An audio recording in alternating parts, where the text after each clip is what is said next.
প্রত্যাহার না করা পর্যন্ত এই আন্দোলন চলবে। আজকে তাদের যতই বুলডোজার থাকুক, যতই তাদের পুলিশ মিলিটারি থাকুক, সমস্ত কিছুর মূল শক্তি হতে এই জনগণ, কৃষক এবং ক্ষেত্রজোর। তার প্রমাণ আপনারা দেখেছেন এই দিল্লির কৃষক আন্দোলন, 13 মাস আন্দোলন করে তারা দেখিয়ে দিয়েছে নরেন্দ্র মোদীর মাথাকে নিচু করতে বাধ্য করেছে। আপনারা দেখেছেন কয়েকদিন আগে এই দিল্লিতে ছাত্র এবং যুবকরা তারা তারা করে ওই প্রধানমন্ত্রীর ওই গাড়ি নিয়ে পার্লামেন্টের পিছন দিয়ে দৌড়াতে তারা রাস্তা খুঁজে পায়নি। তারা পুলিশ মিলিটারি প্রমাণ করে দিয়েছে কৃষক এবং ক্ষেত মজুরদের, ছাত্র এবং যুবকদের হিম্মত কাকে বলে। ওই পুলিশ মিলিটারি শেষ কথা বলে না, বিজেপির ডবল ইঞ্জিন কথা বলে না, নরেন্দ্র মোদী অমিত শাহ শেষ কথা বলে না।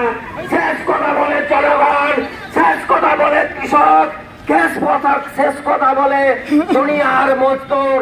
এই জন্যই মার্ক্সবাদ বলছেন দুনিয়ার মজদুর। দুনিয়ার মজদুরদের পাশে ওই পুলিশ মিলিটারি, ওই নরেন্দ্র মোদী অমিত শাহ কিছু যায় আসে না। দেশটা শ্রমিক শ্রেণীর, সর্বহারা শ্রেণীর, দেশটা তৈরি করেছে শ্রমিক শ্রেণী। আজকে গোটা দুনিয়ার মানুষকে খাবার জোগাচ্ছে কৃষকরা।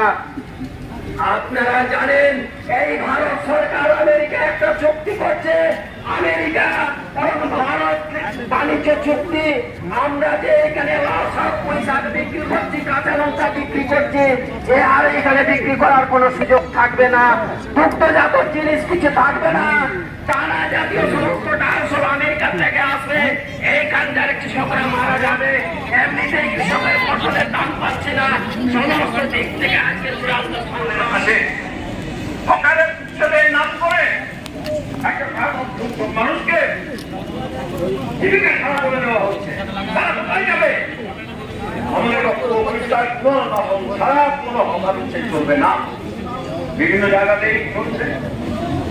আমাদের পুরুলিয়াতে দীর্ঘদিন ধরে জানেন মুখিয়া মজদুররা কাজ করে লোকসেরে, সেই লোকসেরকে তুলে দেওয়া হচ্ছে।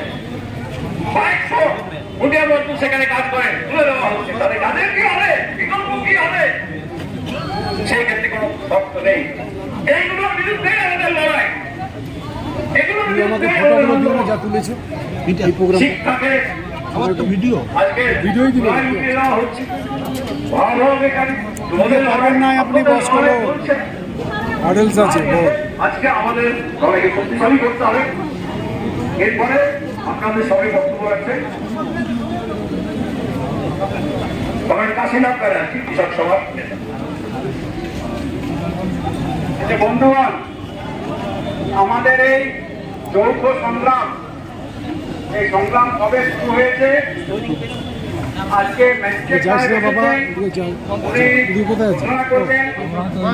মিছিলে তাহলে পিছন দিকে গেলি কেন?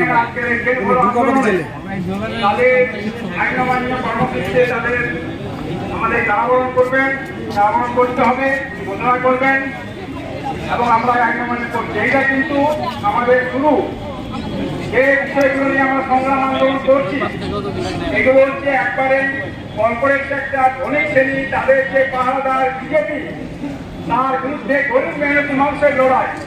কৃষকের জমি থাকবে কি থাকবে না, তাদের রেশন ব্যবস্থা থাকবে কি থাকবে না, ফসলের দাম পাবে কি পাবে না, ভর্তুকি মূল্যে সার বীজ পাবে কি পাবে না, মাঠ মিটার চালু হবে কি হবে না, পাঁচটা বর্গদারদের ক্ষমতা তাদের থাকবে কি থাকবে না, জমি রাখতে পারবে কি পারবে না। 1 লক্ষাধিক একর জমি যেটা কেন্দ্রের সরকার অধিগ্রহণ করছে, লক্ষ লক্ষ একর জমি জঙ্গল লুট হচ্ছে, জঙ্গল লুট হচ্ছে, মাটির খনিজ সম্পদ লুট হচ্ছে, প্রকৃতি পরিবেশকে ধ্বংস করে দিচ্ছে বিজেপি।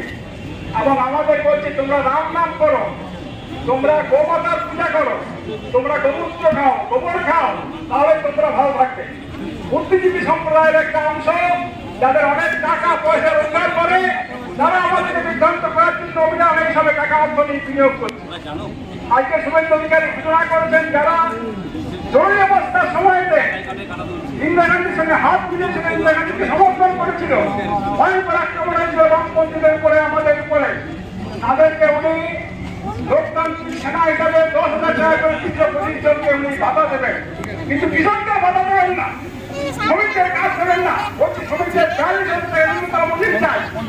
অসংখ্য টোটো চালক তাদের উপর আইন প্রয়োগ হচ্ছে, অসংখ্য মানুষকে উচ্ছেদ করে দেওয়া হচ্ছে, অসংখ্য আইন প্রয়োগ হচ্ছে।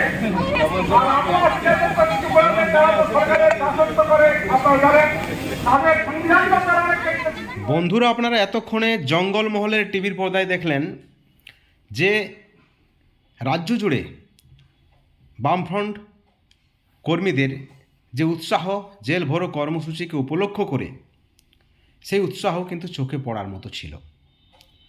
পুলিশের পক্ষ থেকে ডিএম অফিস ঘেরাও কর্মসূচিতে, জেল ভরো কর্মসূচিতে ব্যাপক একটা প্রোটেকশন কিন্তু ছিল। চারিদিকে ব্যারিকেড, ডিএম অফিসের চারিদিকে কোথাও কিন্তু প্রবেশের কোনো পথ ছিল না। আপনাদেরকে আমরা সরাসরি দেখালাম পুরুলিয়া জেলা ডিএম অফিস চত্বর থেকে কিভাবে পুরুলিয়া জেলাতে বাম কর্মী সমর্থকেরা, কৃষকেরা, চুক্তিভিত্তিক কর্মীরা বিভিন্ন দাবিতে রাজ্য জুড়ে যে কর্মসূচি পালন হচ্ছে জেল ভরো, সেখানে বকেয়া ডিএ থেকে শুরু করে চুক্তিভিত্তিকদের ভাতা বৃদ্ধি থেকে শুরু করে কৃষকদের ন্যায্য মূল্যে ধান ক্রয় বিক্রয় থেকে শুরু করে বিভিন্ন ইস্যুতে কিন্তু তারা আজকে প্রতিবাদ করেছেন এবং সরাসরি তোপ দেখেছেন মোদী সরকার তথা রাজ্যের শুভেন্দু অধিকারীর সরকারের বিরুদ্ধে। আপনাদেরকে সেই ছবি আমরা সরাসরি দেখালাম আমাদের চ্যানেলের স্ক্রিনে। সেখানে আপনারা দেখলেন কিভাবে মানুষের একটা হুজুগ, কিভাবে মানুষ সমাবেত হয়েছেন চাষের সময় সব কিছুকে উপেক্ষা করে পুলিশ প্রশাসনের যে ব্যারিকেড, সেই ব্যারিকেড ভেঙে প্রবেশ করার একটা চেষ্টা করা হয়েছে এবং রাজ্য সরকারের পক্ষ থেকে সরাসরি নির্দেশ রয়েছেন যদি কোনো ধরনের আইন অমান্য করা হয় তাহলে কিন্তু লাঠিচার্জ হবে। বিভিন্ন জায়গায়, রাজ্যের বিভিন্ন জায়গাতে কিন্তু উত্তেজনা চরম পর্যায়ে পৌঁছেছিল বলেই খবর উঠে আসছে। অনেকেই অ্যারেস্ট হয়েছেন এখনও পর্যন্ত যে খবর, কিন্তু বেশিরভাগ জায়গায় শান্তি বজায় রয়েছে। আন্দোলনকারীদের দাবি মোদী সরকার দেশটাকে বিক্রি করতে চাইছেন। আমেরিকার সঙ্গে ভারতবর্ষের যে চুক্তিপত্র, তাতে কিন্তু কৃষকদের স্বাধীনতা খর্ব করা হতে পারে, মানুষ বিপদে পড়তে পারে। বিভিন্ন ইস্যুকে সামনে রেখে আজকের এই কর্মসূচি, বামেদের জেল ভরো কর্মসূচি, ডিএম অফিসে স্মারকলিপি প্রদান সহ একাধিক যে কর্মসূচি, সেই কর্মসূচি মোটামুটিভাবে সফল মনে করছেন রাজনৈতিক বিশ্লেষকরা। বন্ধুরা, আপনাদের কি মতামত এই কর্মসূচিকে ঘিরে? আদৌ কি এই কর্মসূচি, বামেদের কর্মসূচি গ্রহণযোগ্য মানুষের কাছে, বা কতটা সফল, কতটা সাকসেস, এই বিষয়ে অবশ্যই আপনারা আপনাদের মতামত আমাদের চ্যানেলের কমেন্ট সেকশনে কমেন্ট করে জানাবেন। ভালো থাকবেন, সুস্থ থাকবেন। Thank you so much.